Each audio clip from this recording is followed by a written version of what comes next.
Hey there, ladies and gents. Here we are. This is my home away from home, otherwise known as my office at UTPB.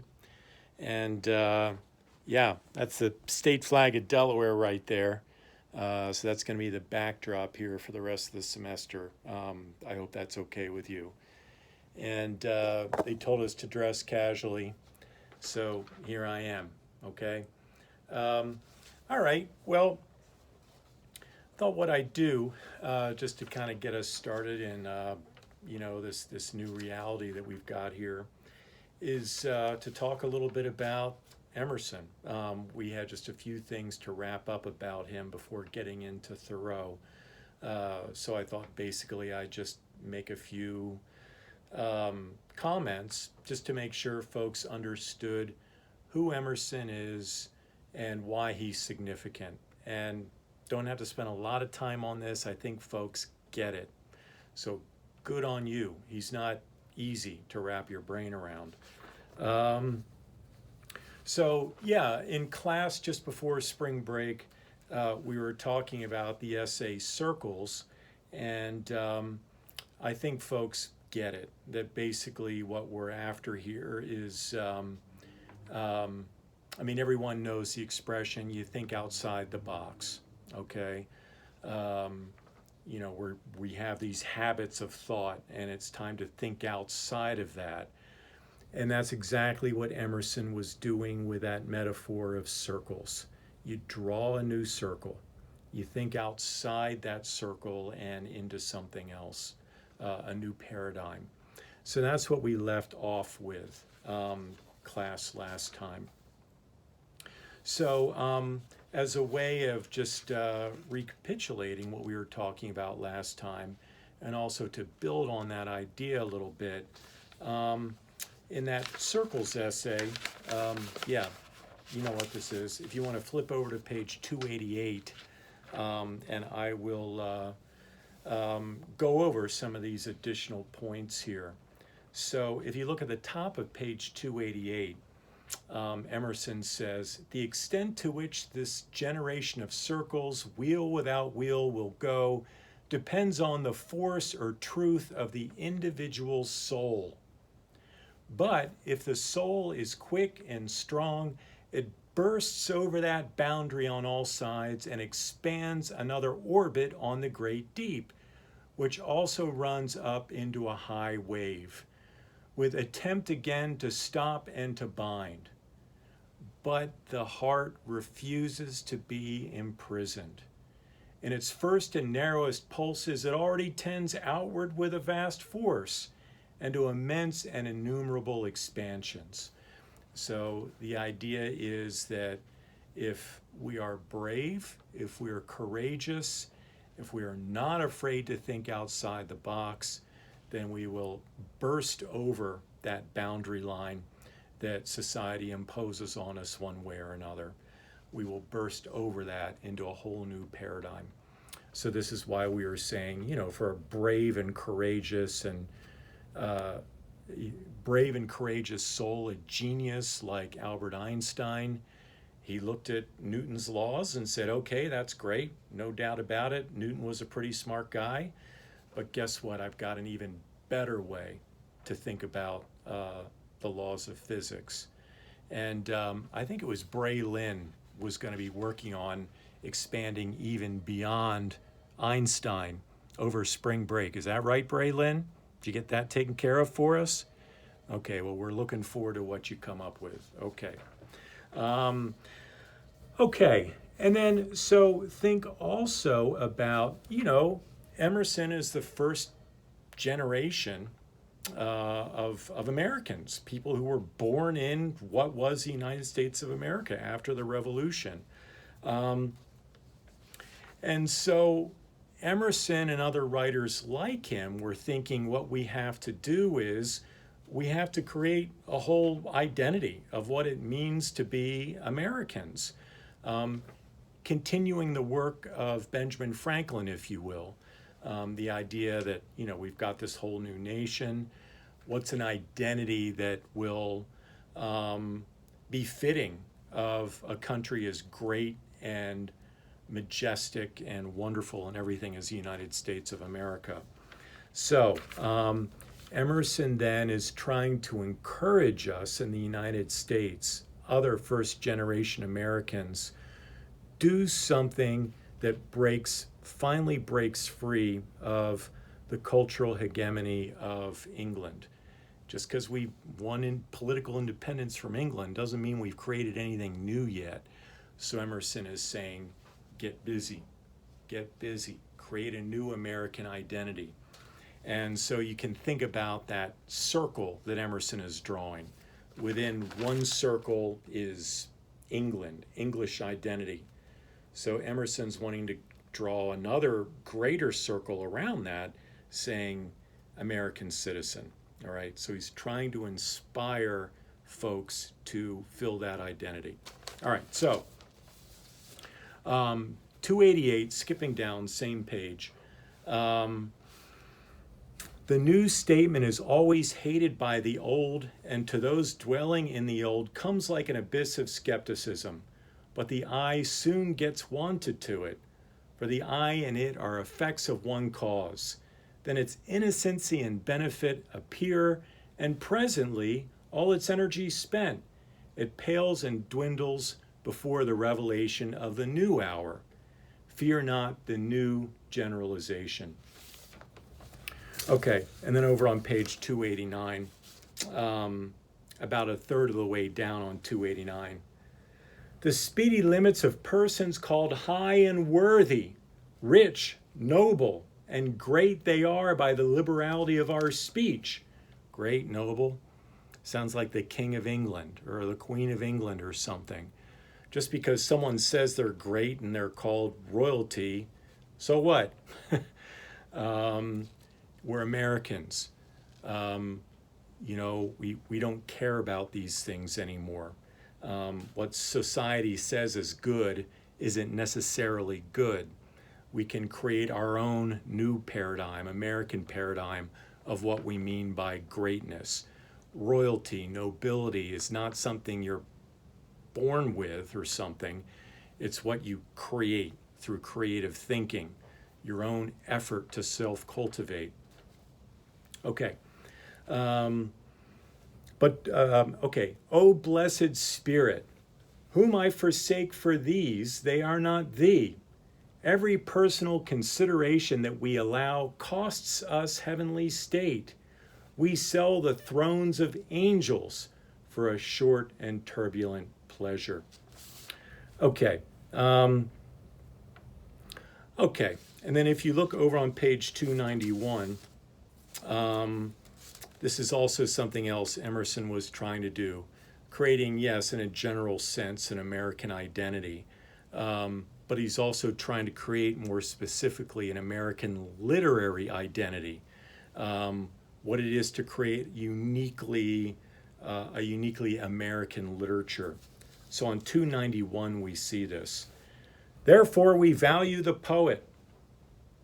But some Petrarch or Ariosto, filled with a new wine of his imagination, writes me an ode or a brisk romance, full of daring thought and action. He smites and arouses me with his shrill tones, breaks up my whole chain of habits, and I open my eye on my own possibilities. He claps wings to the sides of all the solid lumber of the world, and I am capable once more of choosing a straight path in theory and practice. Okay, we Americans, we need new poets to inspire us Americans to be great Americans, to help us understand what it is to be Americans so we can go on and fully achieve our potential as Americans, calling for a whole new American literary identity. And one of the folks, all right, just fast forwarding here, later in the semester we're going to read a very famous American poet named Walt Whitman. Walt Whitman famously read these lines of Emerson's and was like, okay, I'm going to be that poet for you, Ralph Waldo Emerson. And he went on to write probably the greatest book of American poetry called Leaves of Grass. Okay, but getting ahead of ourselves here. We'll get back to Whitman in a little bit.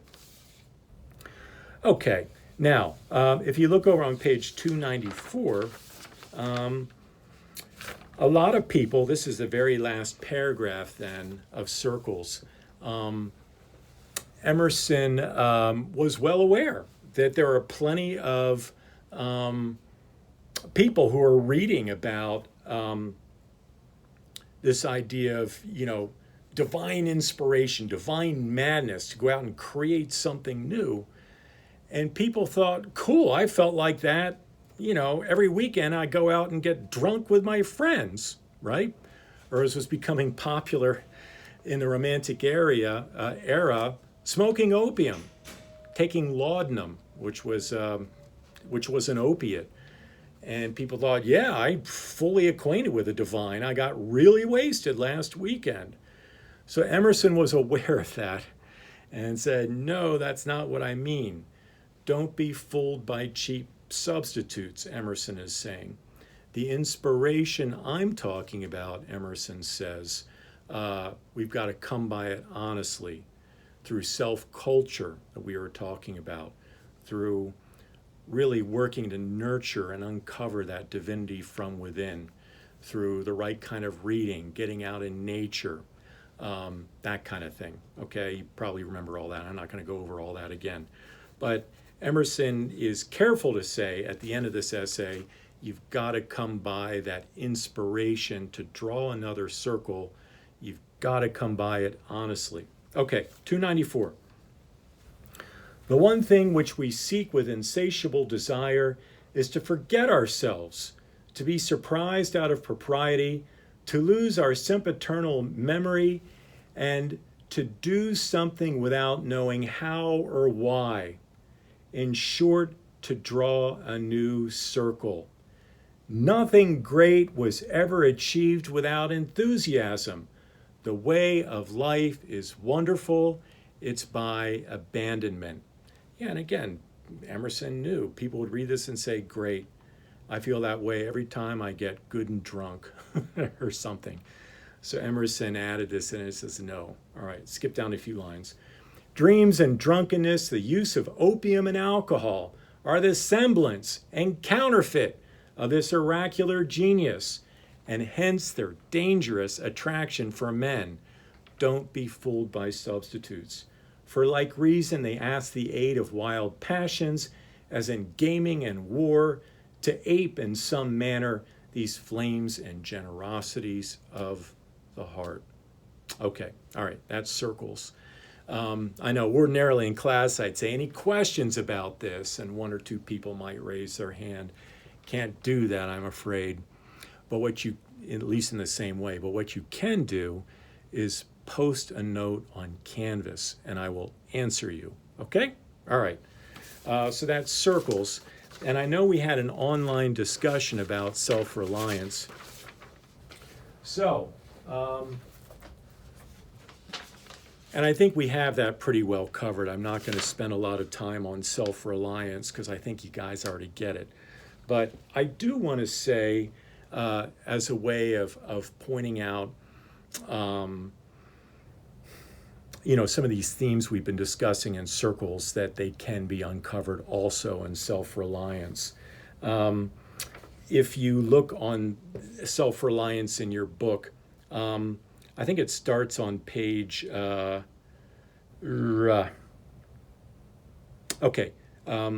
page 236. 236. And I actually have a different edition of Self-Reliance in front of me. That's why I'm going to sound a little confused. I left my book at home. So, but I think I have the right page numbers down here for you.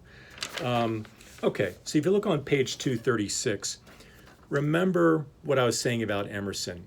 Emerson's claim to fame was writing sentences. He didn't write essays.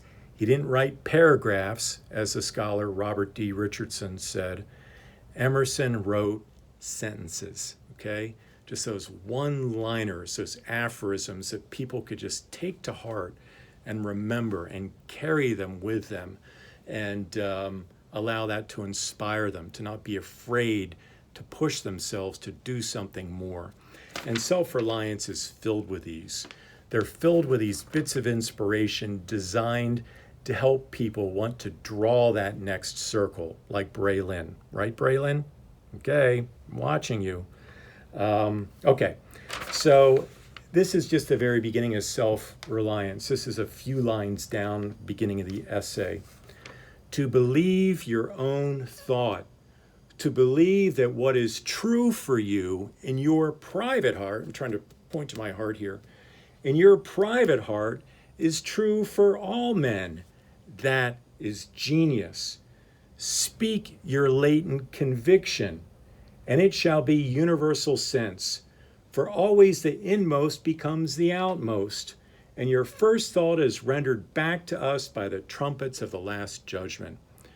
Emerson is basically saying that we all have that spark of genius within our own hearts, but because of living in society so long, we are accustomed to conformity, to listen to what other people try to tell us what is right for us, what we should do with our lives, what kind of career we should do when we grow up, on and on and on, right?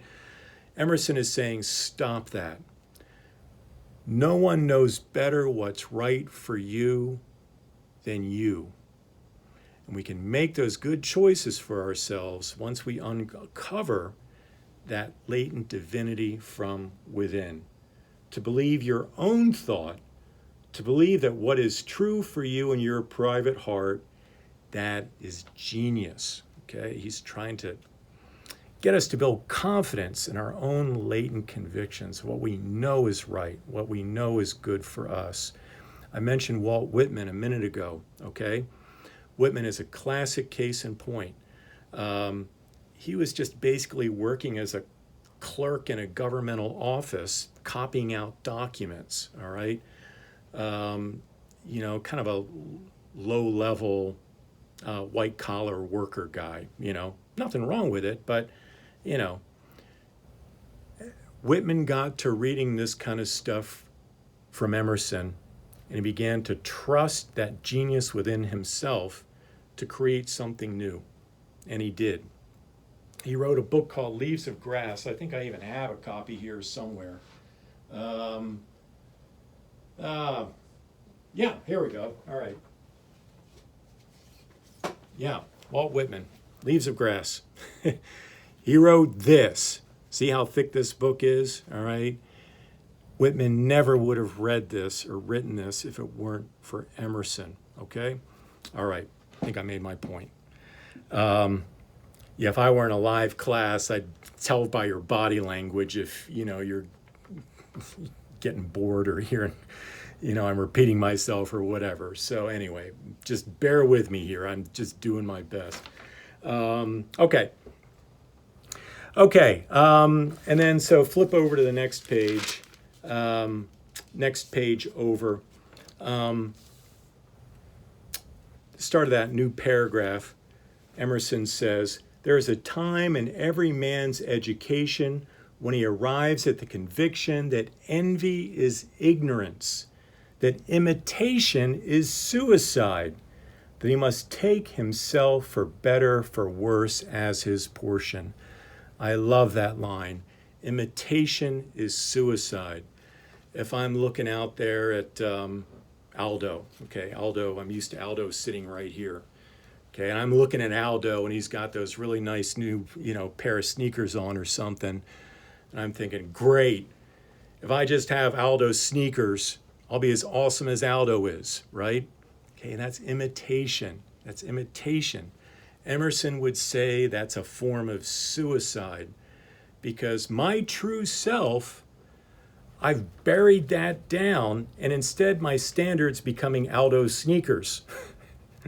Okay? You see the point I'm trying to make, right? I need to develop what is true within me and not try to figure out from the rest of y'all, what I ought to be doing with myself, right?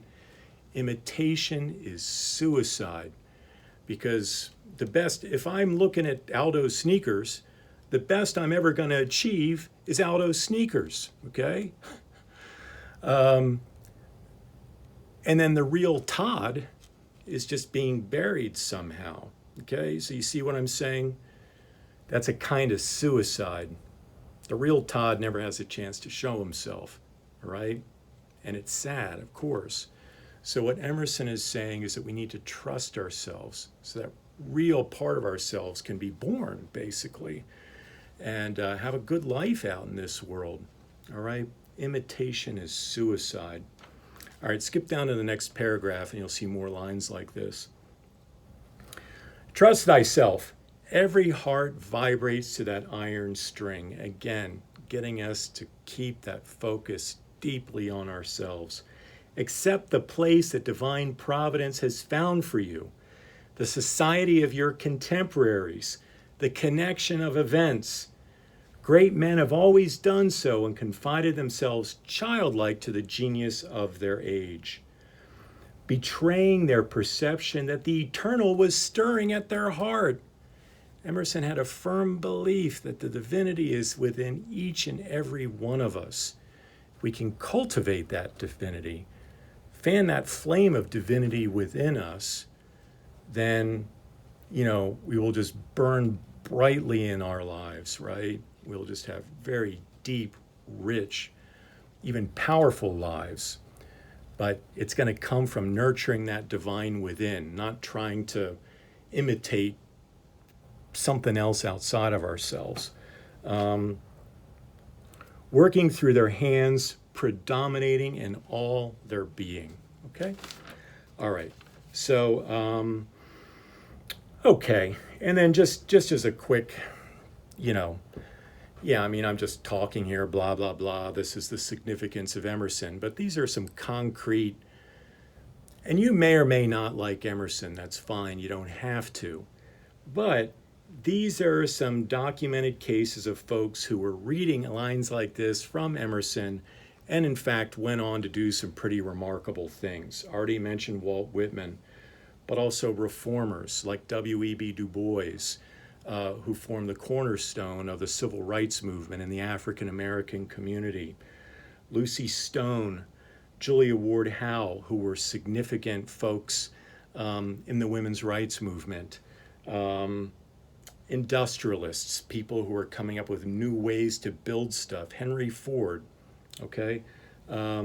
John Muir, who was deeply inspired by Emerson's writing about nature.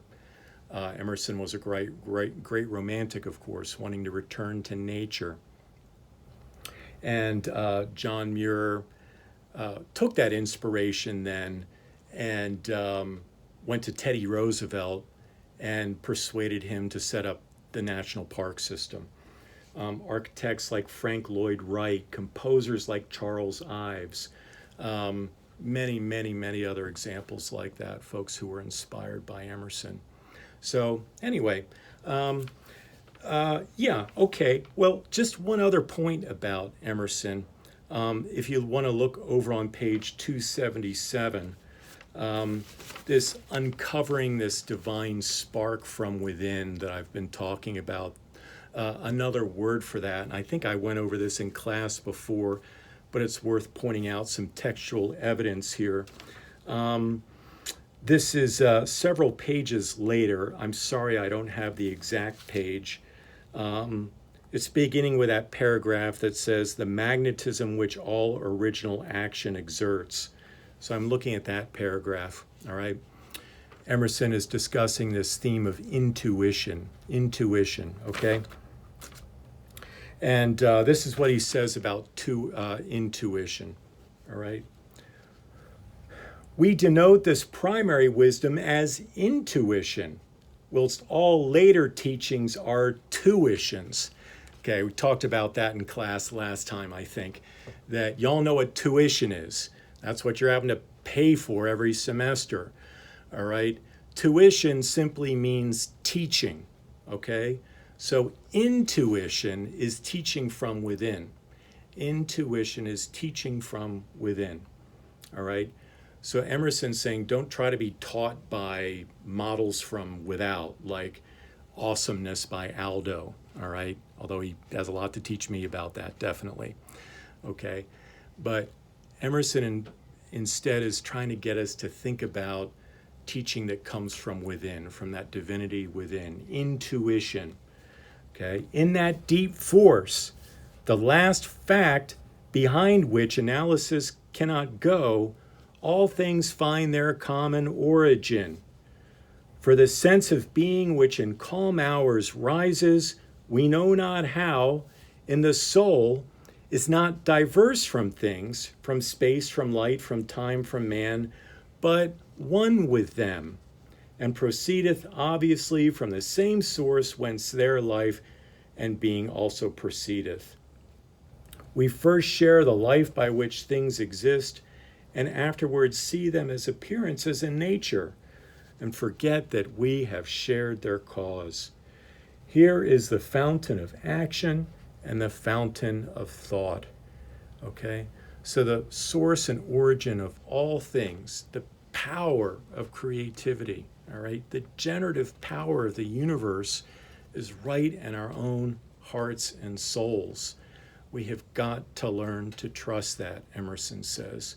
Conformity is suicide, okay?